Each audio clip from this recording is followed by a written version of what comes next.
Horse pulled out a purse and counted out a pile of coins.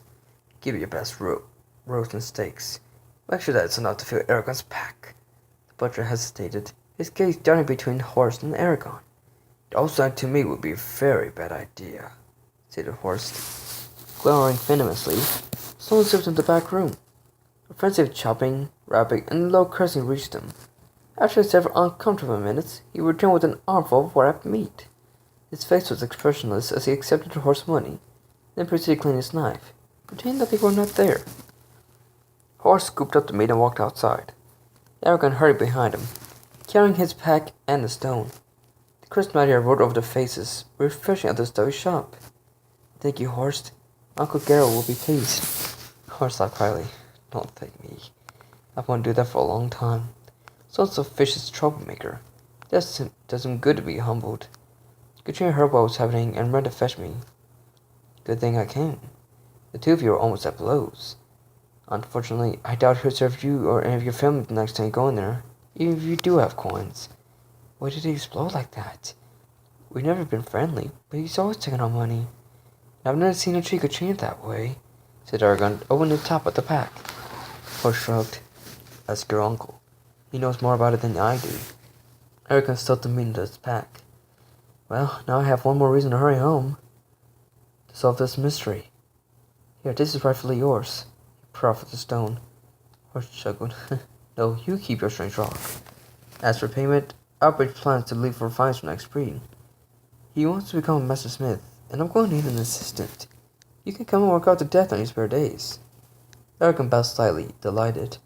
Horst had two sons, Albrecht and Baldur, both of whom worked in his forge. Taking one's place was a generous offer. I can't thank you. I look forward to working with you. I was glad that there was a way for him to pay Horst.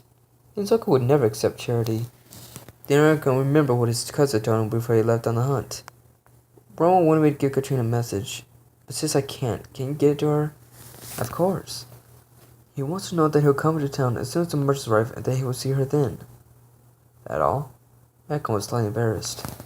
No, he also wants her to know that she is the most beautiful girl he has ever seen, that he thinks of nothing else. Horst's face broke with a broad grin, and he winked at Eragon.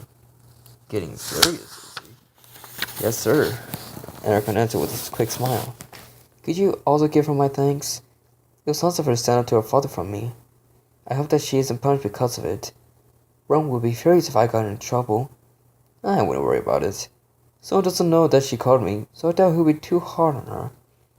Before you go, will you sup with us? I'm sorry, but I can't. Geralt is expecting me, said Eragon, tying up the bag at the top of the pack.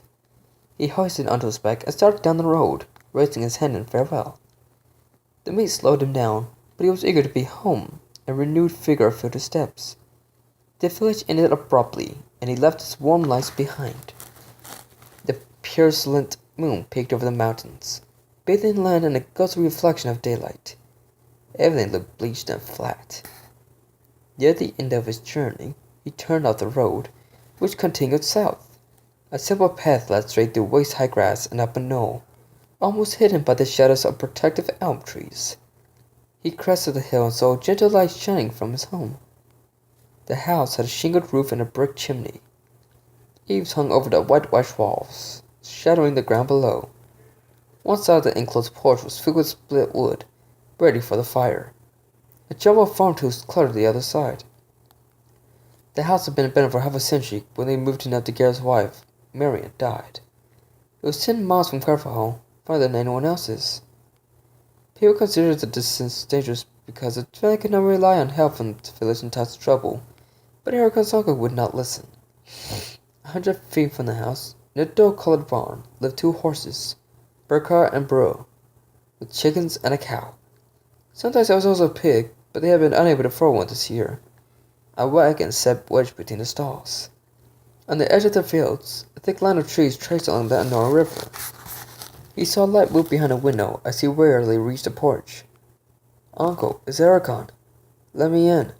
A small shutter slid back for a second, then the door swung inward. Garrett put his hand on the door. His warm clothes hung on him like rags on a stick frame. A lean, hungry face with intense eyes gazed out from under graying hair. He looked like a man who had been partly mummified before it was discovered that he was still alive. "Rover sleeping," was his answer to Eragon's inquiring glance. A lantern flickered on a wood table, so old that the grain stood up in tiny ridges like a giant fingerprint. Near a wood stove were rows of cooking utensils tacked onto the wall with homemade nails. A second door opened to the rest of the house. The floor was made of boards polished smooth by years of tramping feet. Eragon put off his pack and took out the meat. "What's this? Did you buy meat? Where did you get the money?" asked his uncle harshly as he saw the wrapped packages. Eragon took a breath before answering. "No, a horse bought it for us. You will let him pay for it? I told you before, I won't beg for our food. If we can't feed ourselves, we might as well move into town. Before you get turning around twice, they'll be seeing us use clothes and asking if we'll be able to get through the winter." Ghost's face pale with anger. "I didn't accept charity," snapped Eragon. "Horse agreed to let me work out the debt this spring. He needs someone to help him because Albert is going away. And where will you get the time to work for him? Are you going to ignore all the things that need to be done here?" asked Gareth, throwing his voice down. Eragon hung his bow and quiver on the hooks beside the front door. "I don't know how I'll do it," he said irritably.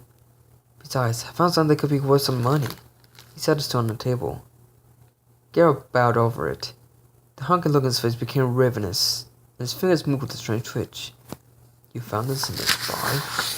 "Yes," said Eragon. He explained what had happened. And to make matters worse, I lost my best arrow. I had to make more before long. They stared at the stone in near darkness. "How was the weather?" asked his uncle, lifting the stone. His hand down around it like he was afraid it would suddenly disappear. "Cold," was Eragon's reply. "It didn't snow, but it froze each night." Garrett looked worried by the news. "Tomorrow you'll have to help Rowan finish harvesting the barley. If we can get the squash picked too, the frost won't bother us." He passed the stone to Eragon. "Here, keep it. When the traders come, we'll find out what it's worth. Selling it is probably the best thing to do. The less we're involved with magic, the better." "Why did the horse pay for the meat?" It only took a moment for Eragon to explain his uncle to Sloane. "I just don't understand what angered him so." Garrett shrugged. "Saul's wife, his Mira, went over the Igudo Falls a year before you were brought here. He hasn't been near the spine since.